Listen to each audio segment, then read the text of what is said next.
co-founder at Skylo Technology, and Syna Dehnugara, Chief Brand Officer at LetsVenture and YLC, which is the Young Leaders Council co-chair, tech startup.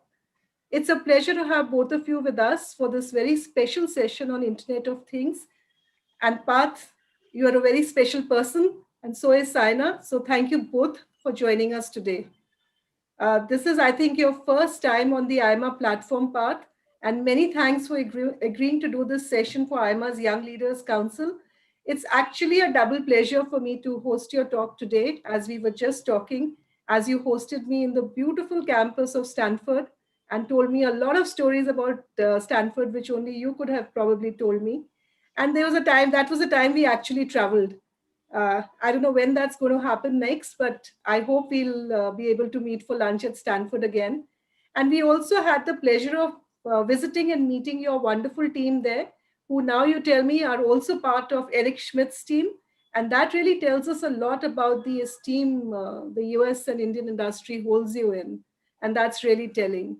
You are leading an amazing startup that is offering a path-breaking Internet of Things service, which we will hear more about later in the program. An innovative aerospace engineer, you have made an outstanding contribution to many aerospace missions and projects at MIT for the US Department of Defense and NASA. You have been nominated to the American delegation to the UN Technical Body on Global Aviation. And now you are the co-founder and CEO of Skylo, which is using aerospace technologies to solve complex business problems. Wow. But great pleasure to have you with us today. Syna, thank you so much for agreeing to chair this special session with Parth. You have been a TV show host and have done many popular programs on CNBC India, including Young Turks. You are now looking after the brand of an investment startup, LetsVenture. You have a keen interest in technology, and it is good to have you moderate this session with Parth. Thank you so much for joining us.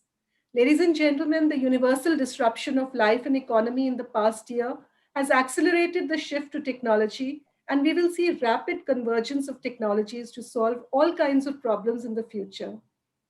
IoT has been a part of business conversation for many years now. Thanks to startups like Skylo, it is becoming a reality.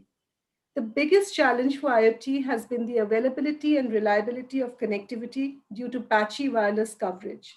Now, thanks to a constellation of satellites, one can get 100% coverage for an always-on connectivity between sensors, devices, machines, and vehicles. This comprehensive coverage will have a big impact on business activity beyond the cities, and it could revolutionize the economies and societies of distant and isolated populations. It would also allow companies and individuals to venture far from the usual locations for setting up factories and logistics centers. The key to this new IoT future is mixing cellular and satellite communication, and that is where Parth and his company come in. With these words, allow me to welcome all of you again, and it is my pleasure to invite Syna to take over the session. Over to you, Syna. Thank you very much, Rekha, for the introduction. I'm going to actually, begin right at the start, right, Parth? Before we begin and we talk about all the wonderful stuff that you are doing with Skylo, what you have done in the past, how you got interested, just tell us a little bit about, who you are and how does a young person like you from Calcutta, should I say, which is where you grew up, and perhaps you still in your heart always think of Kolkata as Calcutta. Tell us a little bit about those days. When I think of someone who works in anything remotely associated, with satellites and technology of that sort, I always think of like a young person staring out of his bedroom window at the sky, right? What was that early growing up, and where did your inclination and interest in this area actually come from? Wow. Thank you for the very deep question, Syna. And actually, I must first thank Rekha ji as well for that super generous introduction. It's really a pleasure to interact with all of you at IMA. And Syna, of course, I'm in Calcutta right now and have had the privilege of being born and growing up here. I always grew up with certain values that I guess my parents imbibed in me around doing something important for the country. And physics was always a subject I was passionate about. And I'm going to take the liberty to maybe share a rather personal story that I haven't actually shared with many people. And since you asked how I got into this field, when I was about 13 or 14 years old at the time, Dr. Kasturi Rangan, who was the then chairman of ISRO, he was one of the earliest advocates for STEM education in India. Now, of course, he is on the National Education Council and Committee also. But at the time, he reached out, and he was the one who inculcated a great sense of passion in the subject of aerospace and defense. And early on, he actually mentored me. When I was the right age to advance out of school, he encouraged me to plan for the first human spaceflight program. And so I actually went to Purdue on his recommendation letter. Okay. Purdue University in the US produced several dozens of astronauts, and I was part of a very special astronautics program at Purdue. I also had the opportunity to lead a Mars colonization mission, which NASA had sponsored. Buzz Aldrin was the PI for that program. And I was all set, in my heart, I wanted to come back, join the Indian Air Force, and ultimately, find my way into space, quite literally.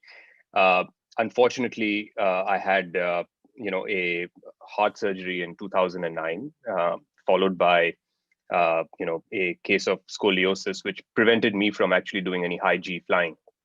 And so I actually had to pivot the way I thought about my life's mission. And I said that, look, I can't go to space, though I really want to. But I will devote all my energies to seeing how space can help mankind.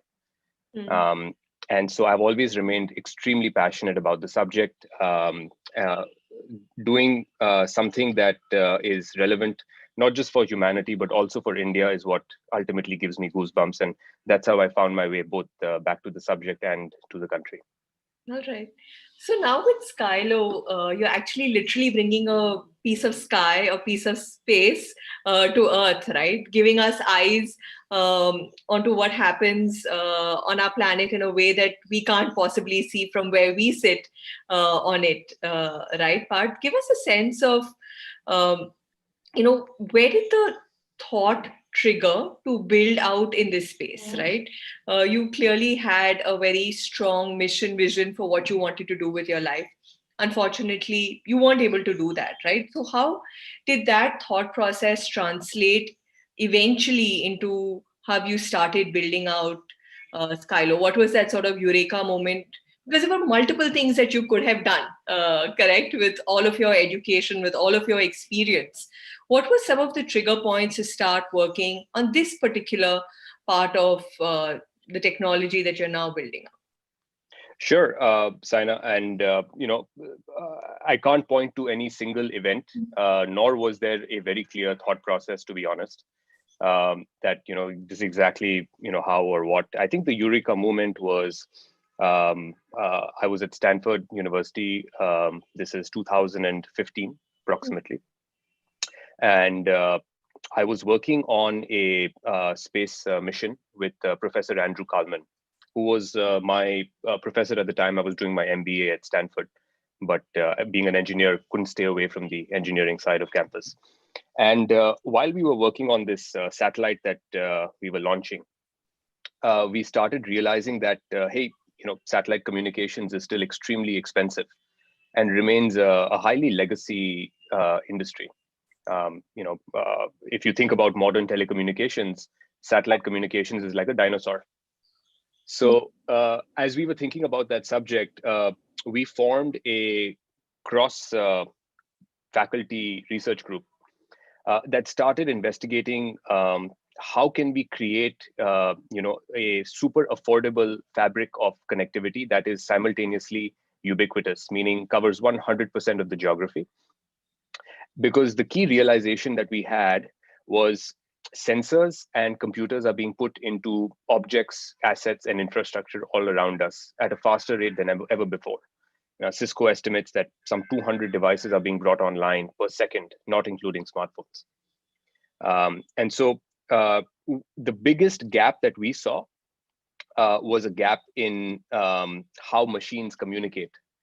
Machines often need to communicate in the ocean, where fishing vessels roam around, or on farms where tractors need to send vital information about yield or about how many engine hours they have operated.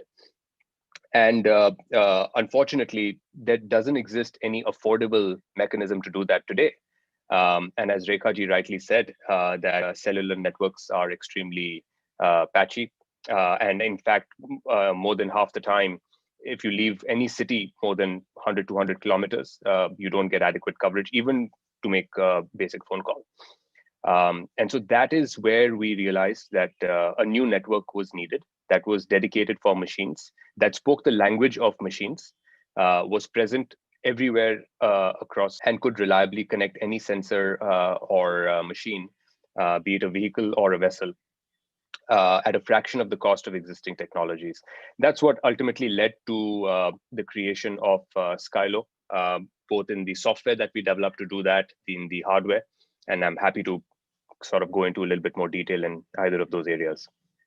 All right, Parth. So we'll do that. In fact, I know you have a wonderful presentation, and I think that's so insightful. So we will go to that. But just one question before we do that, right? From Sure. From scientist, technologist to entrepreneur, right? What has been your biggest learning as you've transitioned into business and running a business, right? So my question is actually, what are some of your learnings as a scientist that you've brought, as a technologist that you've brought to the, to the business side of things? Tell us about that journey. That's a tough one. I think the biggest learning is that sometimes you're too close to the technology. Sometimes you just have to unlearn things to understand what the pain points of a customer are. And it's only when I think you step out of your comfort zone and see things differently, do you truly innovate. That is my fundamental belief. I don't think that as a technologist, you can really create a product that people will fall in love with. You have to really understand how businesses operate, at least in my industry, how people interface with their machines, what are their pain points. And I had to really step out of my comfort zone to do that in order to find out exactly where the value was. Give us an example, Parth, of something or some hypothesis that worked in a lab, solutions that worked in a laboratory, and I'm using that loosely, right?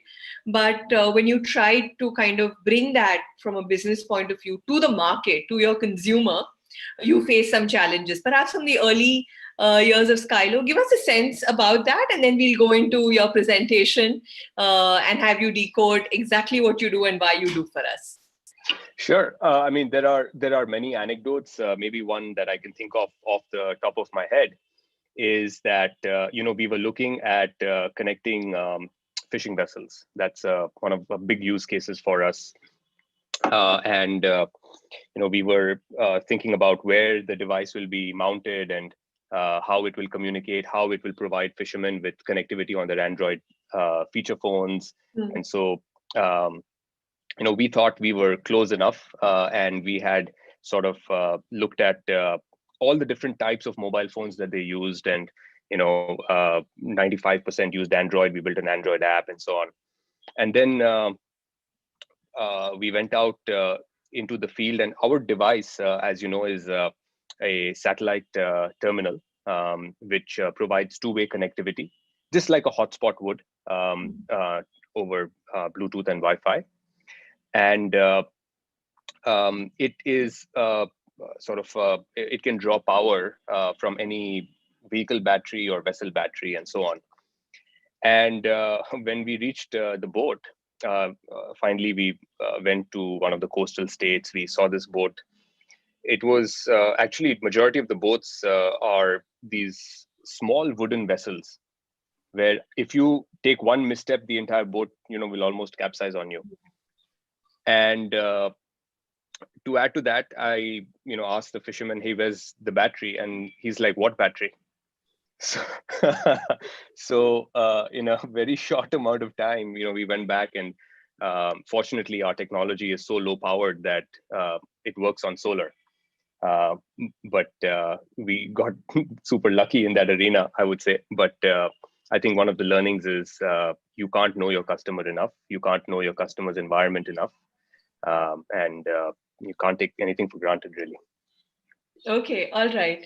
So it's 5:15. Let us go through your presentation part, and then we'll come back and we'll make it far more interactive for all the participants that are here today. So I would actually just recommend to everyone that even as we listen to Parth and as he talks us through what he's building and how he's building the larger market as well, it might be good to actually keep typing in your questions as something occurs to you, so that as soon as we get done, we can pick that up and go from there. All right, over to you, Parth. Sure, Syna. And Syna, would it be appropriate if I gave a quick, perhaps, overview of the space sector, since I'm sure everybody is also interested in knowing a little bit about how the space industry operates? Maybe diving right in here, right?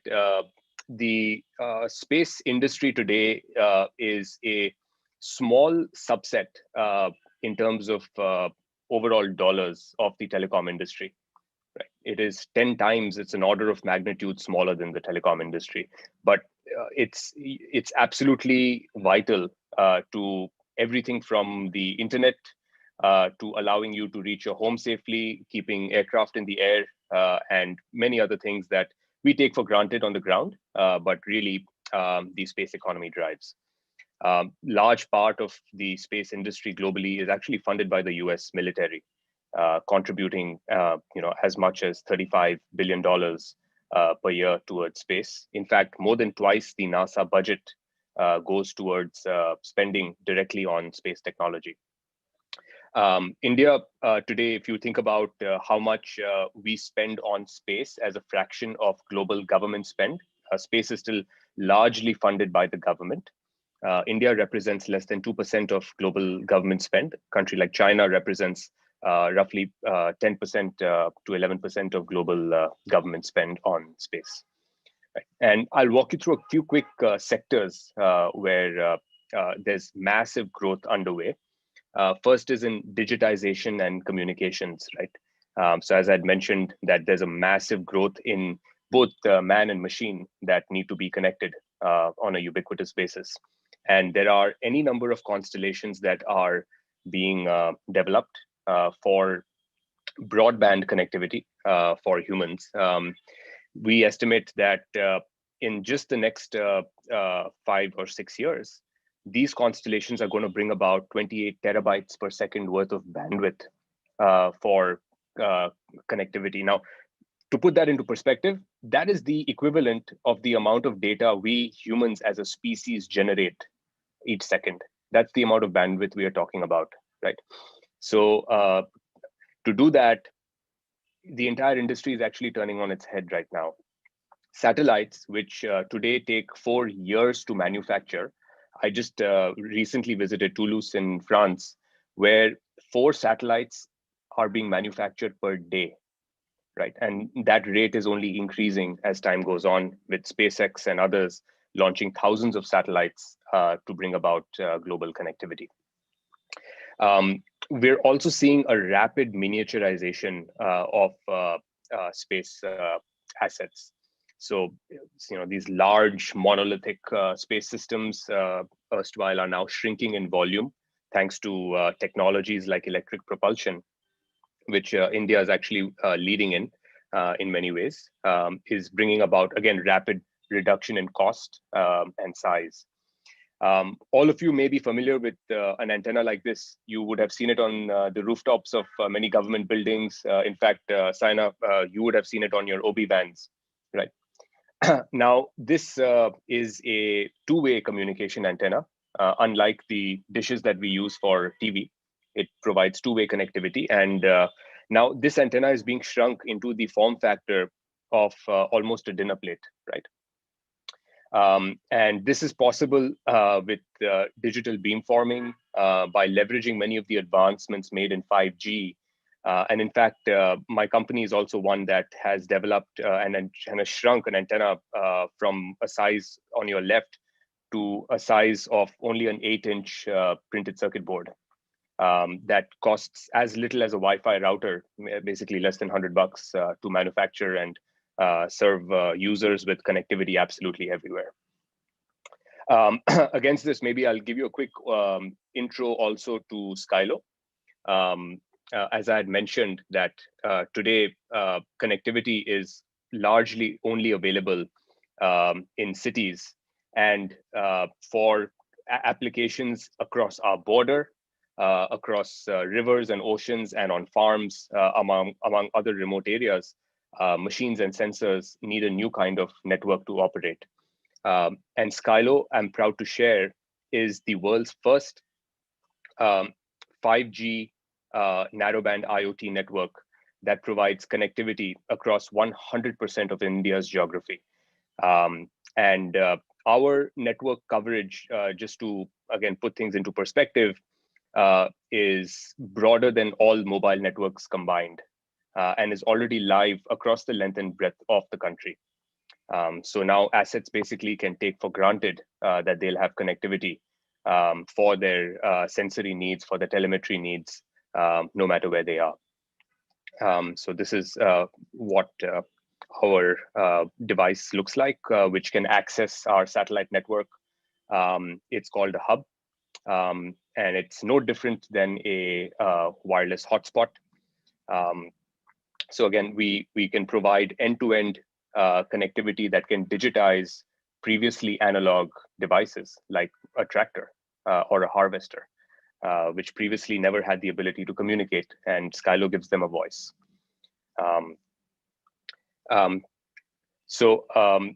We are going and right now focusing on 2 or 3 key sectors where our data platform coupled with our services is digitizing industries that were previously completely unconnected. So I'd referenced fishermen, and glad to share that this technology has already saved the lives of dozens of fishermen at sea. And that's because they can now provide an SOS beacon or a signal, even if they're 300 or 400 nautical miles away from the shore. They can have access to markets. They can have access to staying in touch with their families. And that's a massive boost, not only to their lives and livelihoods, but also to the economy. Skylo is also connecting applications as important as the Indian Railways, among others, where real-time connectivity for preventing a derailment is absolutely critical, right? Where vibration data, for instance, can be mobilized and sent no matter where the train is. And you can rescue thousands of roughly 2,800 people, unfortunately, lose their lives due to these kind of failures every year. And with COVID-19, you're all aware that vaccine mobilization is underway. And Skylo with satellite connectivity can help operators keep the temperature of vaccine within a certain bound and can immediately report no matter where the trucks are. They could be in an area as remote as Kutch or Ladakh, and they'll still allow you to know where the asset is, whether the asset is safe, whether the driver is safe, and whether the vaccine is within the temperature limit that it has been assigned. Like Skylo, several other companies now are looking at different applications across the space sector, and I wanted to walk you through a notable few such applications. For instance, maybe changing gears from communications to Earth observation, where many of you may have been seeing in the recent news, pictures of space on NDTV and CNBC of border areas taken by a company called Planet. This was founded by friends of mine in the Bay Area. And if you recall, in 2017, ISRO launched 104 simultaneous satellites. 88 of them were actually Planet Labs satellites. And a company like Planet, among others, can provide now daily imaging of the entire planet. And the kind of answers that we can generate because of the availability of data like this from sensors in space, it's phenomenal. You can, for instance, now track the number of cars that have entered and exited Walmart on a daily basis, all the Walmarts across the world. You can therefore take a position on Walmart stock on the basis of that data. You can know how much the oil reserves of a country are changing based on the shadow that the oil drum is casting, based on the fluid level inside the tank. So it's a crazy amount of capability that is available to us. It's going to be a confluence of artificial intelligence working on data derived from these sensors in space, which is going to allow us to unleash new capabilities that were previously just not possible. Many of you are familiar with the Indian space program, and again, just to put it into perspective, today our GSLV Mark III, which is our heavy launch vehicle, has a capability of launching up to 10 tons to low Earth orbit, up to 4 tons to geostationary orbit, right, which is roughly the size of a small elephant. Again, to put things just into perspective, a Falcon Heavy, which is SpaceX's vehicle, can launch about 6 times that amount of weight, which means over the coming years, you're going to find a massive amount of capabilities being launched into space for the first time. I'm really excited to see what entrepreneurs around the world are going to do with it. Along with that, maybe the concluding theme that I would have for you is that the space industry is actually merging with the mainstream industries. Space telecommunications now is being looked at no differently than telecommunications on the ground. And similarly, spaceports are also on the rise. Space launch is being commoditized. I think the entire industry now, as I had mentioned earlier, is turning on its head as far as cost is concerned, cost of access to space, cost of services from space. And I think the kind of capabilities that will be possible as a result of this, 5 years ago, if you asked me this question, I would have said, it's not going to be possible. But the rate at which technology has advanced is creating a phenomenal opportunity, not just for the space industry, but actually for several other ancillary industries and industries that are going to benefit from applications derived from space. Such as in the case of Skylo, we're working with entrepreneurs across India that are leveraging our platform to bring about new applications that previously were never possible. A forest fire detection algorithm with sensors that can help test carbon monoxide levels, all the way to automating irrigation across millions of acres of farmland, thanks to sensors that can now communicate the health of soil. So we're going to find remarkable things happening as a result of this, and excited to talk more about what's going to happen next. Okay, wonderful. So one question part from me, and then we'll go to some that have come in on the chat window, is to actually understand the business model around some of this, right? I know that you have raised hundreds of millions of dollars of funding, crucially required, right, to build out the technology that you have. On the other hand, the applications that you're building, right, whether it is for the fisheries segment, or whether you look at some of the other use cases that you spoke to us about, who is your customer, right? And how are you creating a business model around some of this innovation for it over a period of time to become sustainable, right, on its own, without the funding that you've raised continuing to perhaps foster your R&D, but the business case becoming more and more validated? Sure. And Syna, the good thing is that there are two really. One is that everybody knows what connectivity is. And so connectivity is not a new sort of pitch to give. And the question is it available in the geographies that need it the most? The question is it affordable for those applications that never had it before? And is it simple enough for customers to use?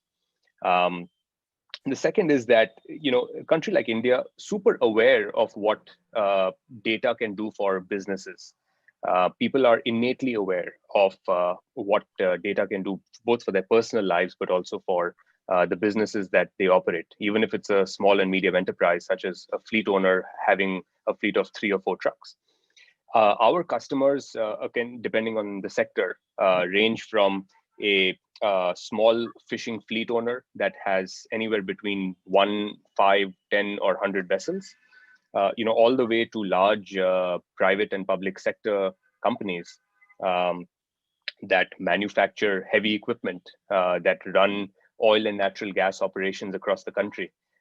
So our customers are both large and small. We are developing an end-to-end solution that is super simple.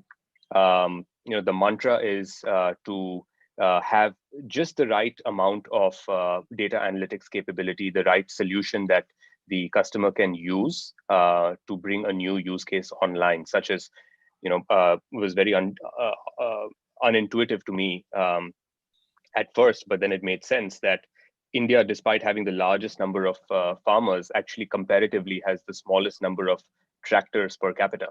And Yes. so Yes. Tractors are now being shared, much like Ola and Uber. Yes. And business models like that are enabled fundamentally due to connectivity in remote areas. So we are serving a range of different customers. All are enterprises. So this is not a consumer business, right? We are very clear. We don't provide voice. We don't provide broadband connectivity or IP data for you to stream Netflix at home. But we can keep all your machines connected. We can measure the fuel level inside your machines. You can turn them off and on remotely, and takes care of a whole plethora of applications for enterprises and businesses. And the model is, again, very familiar to you. You subscribe to a SIM card today or to a data service. It is no dissimilar from a carrier that you subscribe to monthly data, and you can buy our devices upfront. Okay, all right. Let's take some of the questions part, and then I'll come back for some of my own. Yes, so there was a question here. I think you addressed this, but maybe we can get into some more detail. From Ashish Kushwaha, can other startups also use your network for their IoT products? If yes, how can they use it? Right, so creating a sort of marketplace around your core technology. Is that on the cards? Do you already do it? Absolutely. So we provide what's called data as a service. We have APIs, and we're releasing them shortly publicly for consumption by developers. And in fact, we are working with a couple of startups that have things like automated weather stations in remote areas, that have things like soil sensors that would like to transmit their data and integrate Skylo connectivity into an application that they are building. So we're very happy to work with startups across the country and even universities to allow students to build new applications with just a few lines of code. You can have satellite anywhere connectivity integrated into your app. All right. So I can also see on the chat window some direct business connects being coming in. And of course, I think this can be taken up separately. But I think another question was, around the pricing for the product, right? And what it would take for example, Mr. Arun would like to know what would it cost for a single factory with about 1,000 odd devices consuming over 100 Mbps. So how does it actually compare to present solutions? Correct. I mean, I don't know whether we want to get into the exact pricing bit, but I think if I can extrapolate from here to say that given the efficiency that current models give business owners, what would be the differential over there?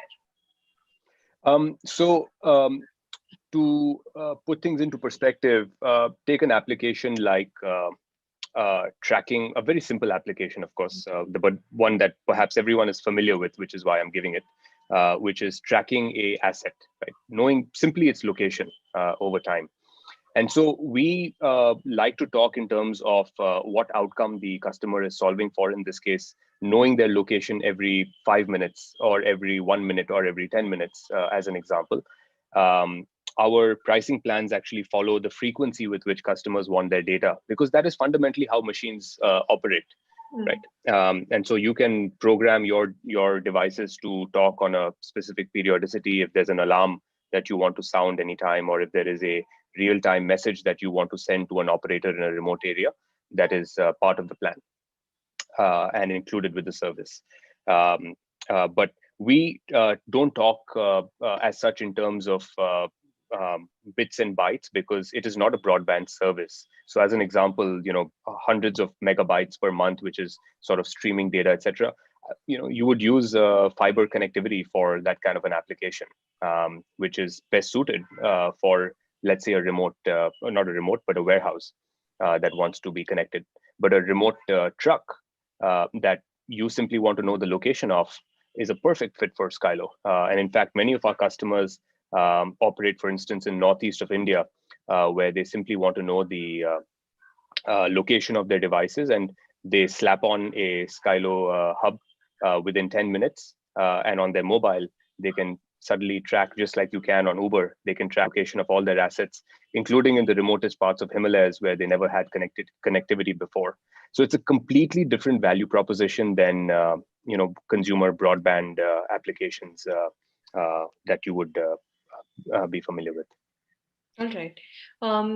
A question on larger business part. How do you intend to scale, keeping capacity, capability, and funding in mind?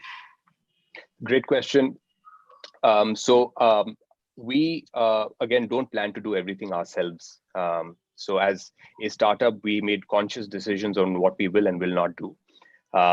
And we are building, again, a community of sensors that are compatible with Skylo. We are licensing our hardware design for others to manufacture. In fact, I'm also glad to share that all our devices are manufactured in India by one of our partners. Wonderful, wonderful. And so the way to do this is through the right kind of partnerships. We are a partner, in fact, to the government of India in launching this service. We just announced, in fact, in December, a partnership with BSNL. We announced, in fact, this week, we announced a partnership with BTEL for distribution of services, and we'll be announcing a few more. But we're leveraging the strengths of our partners to achieve scale. They have a lot of deep relationships in the markets in which they operate, and their expertise and relationships and network combined with our technology and our capability, is going to allow us to scale very quickly across segments. And so our investment is largely focused on a combination of sales, product management, and continuous innovation to keep costs low. Got it. Okay. A couple of questions came and I'm just going to take them together, right? On what your thoughts on the SpaceX Starship program is, and how do you, what role would that play, or what are the synergies over there, if any? Got it. There are two programs, the Starship and the Starlink. Yes. So, sign me up for a ticket whenever Starship launches. As far as Starlink is concerned, I think there are, as I had mentioned, several constellations that are solving for broadband connectivity, which, just you can't defy the laws of physics. They require a different set of capabilities on the ground. So, for instance, companies that are launching these low Earth orbiting constellations in the high frequency require antennas that are significantly high powered. They are mechanically tracked. And so as a result, it's a pretty substantial CapEx investment. They are fixed typically. They're not mobile platforms. So you wouldn't see those, for instance, on a truck or a container. You'd see them on the rooftop of various buildings, just like satellite antennas today. So we're comparing apples and oranges. I typically don't compare our business with LEO-based broadband providers. But our job and where we shine is in providing connectivity for, just actually a few hundred rupees a month. You can now have satellite connectivity absolutely anywhere for machines, whereas satellite connectivity for human applications today costs lakhs of rupees on a monthly basis, which again, you may be familiar with also. All right. Part, I know, apart from the reason of, perhaps your roots being in India, give us a sense of, apart from India, there are other geographies that you work in, or are you going to continue having a focus over here? And tell us why. How would the business dynamics of that work out? Sure. India was a very early choice for us to launch from. Of course, I'm a very proud Indian, and would want to develop technologies that benefit our country. Beyond that, though, our investors were very excited about the India story.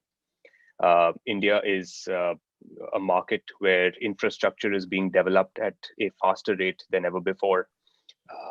The public and enterprises are well aware of what data can do for their businesses.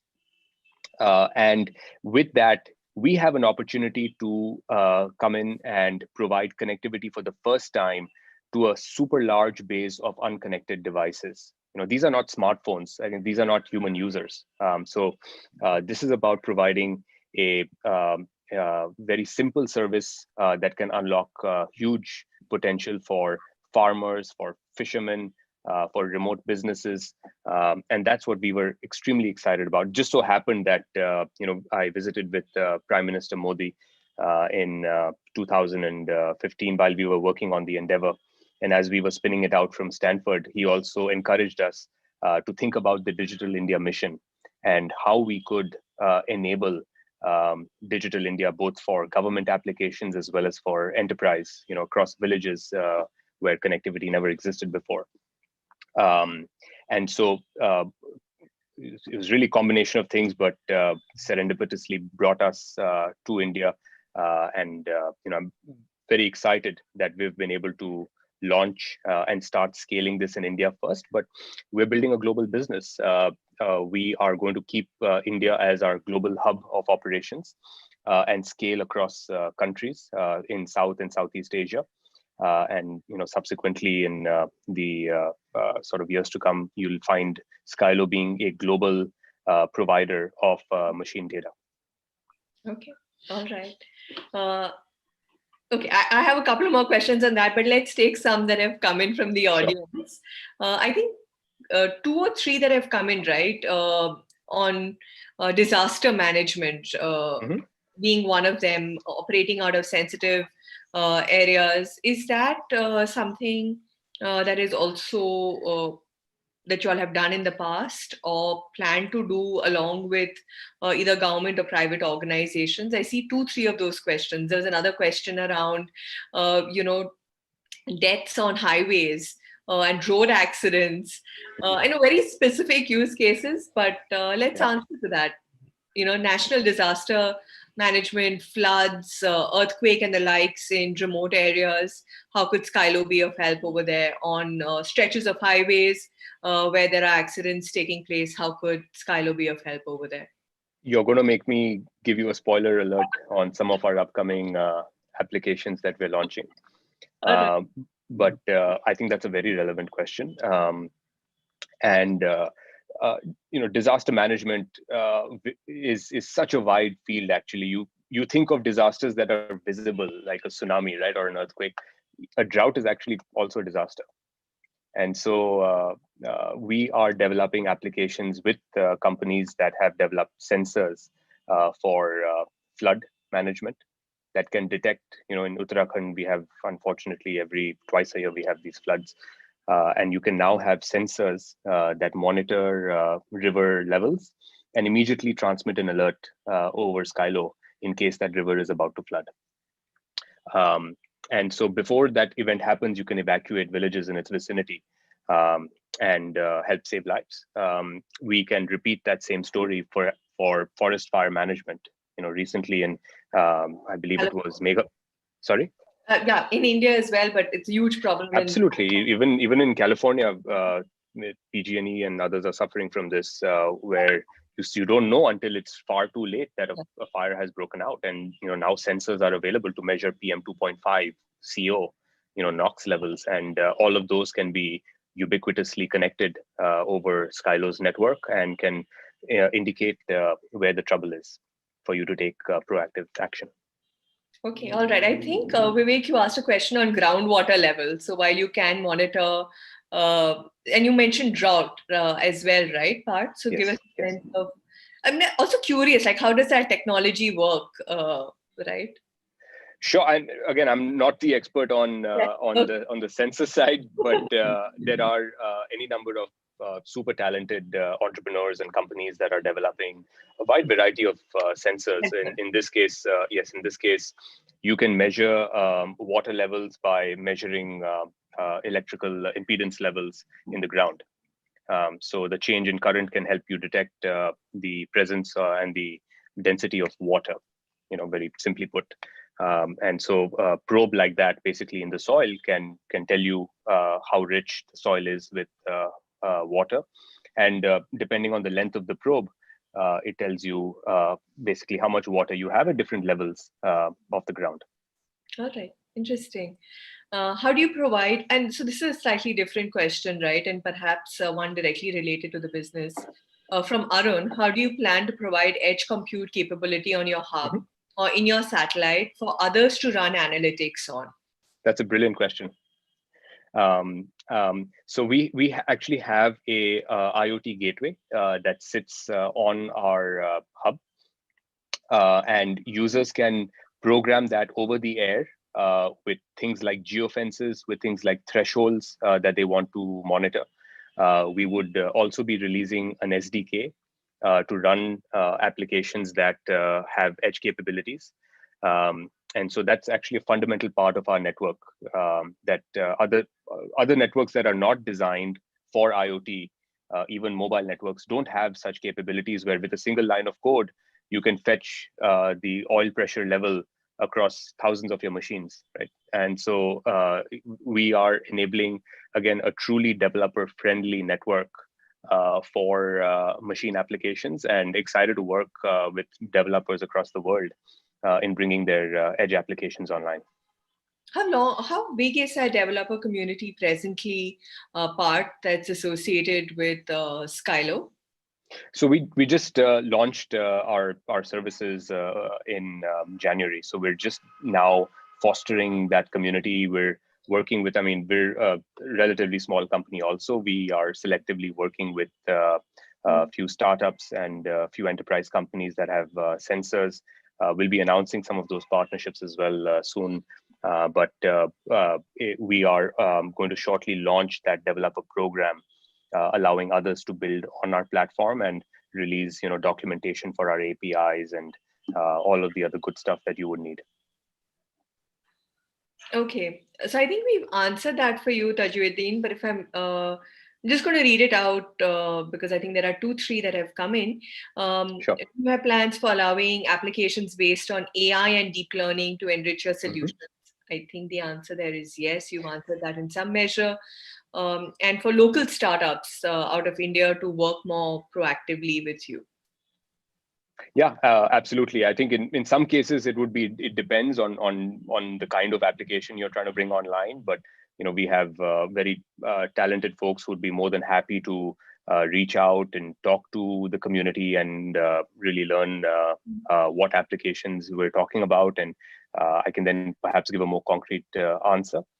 But I'm happy to share my contact details, by the way, at the conclusion of the call, and happy to talk to folks directly and point them in the right direction. Okay, all right. One question that I had for you, Parth, is that, I also saw recently that you brought in pretty senior folks from the industry, right, to take on key responsibility. And I think, that points towards your evolution as an entrepreneur as well. You can't be doing everything. So where at Skylo do you see yourself growing and progressing? And how do you plan to build out the leadership for a company that's operating at this gigantic scale, correct? Because scale will become important, bringing on businesses of all hues and sizes will become important. So talk to us about that evolution for you. When did you Uh, realize that there are some things that I'm good at, there are some things I'm not good at, and I should hand over some stuff? Actually a very relevant and timely question, because we actually transitioned from being an organization that had developed exciting technology to a service provider and a carrier grade operator that now has to serve sort of millions of users with more than 3 nines of reliability, and provide SLAs on the field and so on. And so that obviously at a personal level requires a shift in how I'm spending my own time, right? So um, early on, obviously spent a lot of time on market development. I always remain extremely customer centric. Our company, one of our values is customer centricity, and so we really start with the application, with the customer's pain points, and work backwards. So I spent a lot of my time in the field. I spent again a lot of my time on the technology side and so on. But as sort of we've transitioned to a company that has launched and is scaling, I'm spending more and more time now coaching my teams, and really becoming a coach and mentor to my teams, and allowing the company to flourish through them. So that's one basically transition that I'm making as a leader. And second, I look at the 80-20 rule of how you manage your time and therefore the company's priorities. So being able to set a very clear 3, 6, 12-month roadmap for the company to execute on. Driving clarity is super important in capital intensive businesses. Being decisive is extremely important as well. And so spending my time, to answer your question more directly, on an 80-20 rule, 80 more than like 80% right now is between hiring, onboarding, coaching, and general management. 20% is key sort of breakthrough transformative partnerships, and things that I can do as a technologist and an innovator. All right, Parth. One last question from me before I hand it back to Rekha is, when you look at the world of startups around you here in India, especially those that are working in space tech or those that are working in deep sciences, right? What excites you? What are you seeing today that, literally gives you the goosebumps and you feel like, oh man, like if I wasn't doing Skylo, I would love to be on this rocket ship? Oh no, I'm far too busy doing Skylo to be having goosebumps about other technologies. But I think that there are so many different sectors right now in aerospace that are becoming exciting. From drones, you talk about satellites being miniaturized. In fact, the one that we were launching at Stanford was this big. It was 10 centimeter by 10 centimeter box. I wish I had brought it with me. I often bring it to some of the programs that I teach on. But I think that entrepreneurs are now realizing that they can challenge long-held assumptions in the industry and be right more than half the time. They're challenging assumptions around these parts being radiation hardened, requiring millions of dollars to launch an asset into space. And so the result of those inquiries is, again, the launch of capabilities that as a species we never had before. And that, to me, that theme overall is particularly exciting. All right, Parth. Over back to you, Rekha. Thanks, Parth. I mean, I think this is a completely new area which IMA has been in for the first time, and extremely fascinating. I think as far as I'm concerned, the only thing I knew about space was Elon Musk and perhaps Star Trek earlier in my childhood. But I think what you have done through your talk has opened up a completely new area for many of our members. I've seen a lot of comments in the comment section where, there's a lot that they could do with you together. So thank you very much for joining us today. And it'll be great if you can put your email ID on the chat, because I think there'll be some people who would be interested in getting in touch with you. And I think it's been really, really a very, very fascinating session for us. And I hope we'll stay in touch and hopefully catch up next time in the US again. So thank you Rekha ji, all. thank you so much. And Syna, thank you so much, for your very thoughtful questions and for moderating the session. I really enjoyed hearing from all of you virtually and engaging with AIMA. And Rekha, thank you for the opportunity. Pleasure is all ours. And I'll request the admins to keep the session live for a little while longer while Parth puts his email ID so that people can take it down if they want to. I have. So I think I've put it so on. We'll just give a few minutes. So anyone who wants the ID can take that. So thank you very much. Go ahead, Rekha. No, but I was curious, right? I think growing up, Parth, who were some of, the folks that you looked up to? And, when you look at the generation of entrepreneurs around you, do you have some heroes apart from Elon Musk? I mean, if I want to look up some more really, really cool people working in this space, whose work should I be following? As such, growing up, I had different heroes at each sort of period of my journey, and I love reading about people. And my heroes keep changing. I keep adding to my collection of heroes, basically. So I think it would be unfair for me to call out one. I love all my heroes equally. As I had mentioned, Dr. Kasturi Rangan was somebody who really inspired me from the very start. So perhaps I'll take his name in conclusion. Vikram Sarabhai to me also was somebody who was a pioneer of the sector. In India. So truly going where few people had gone before and thinking completely disruptively. All right. And from today, other folks whose work we should be looking at, following? I think, and as you rightly said, in the space sector, of course, there are Elon Musk's, but also there are Indian entrepreneurs that are coming about and doing very inspiring work.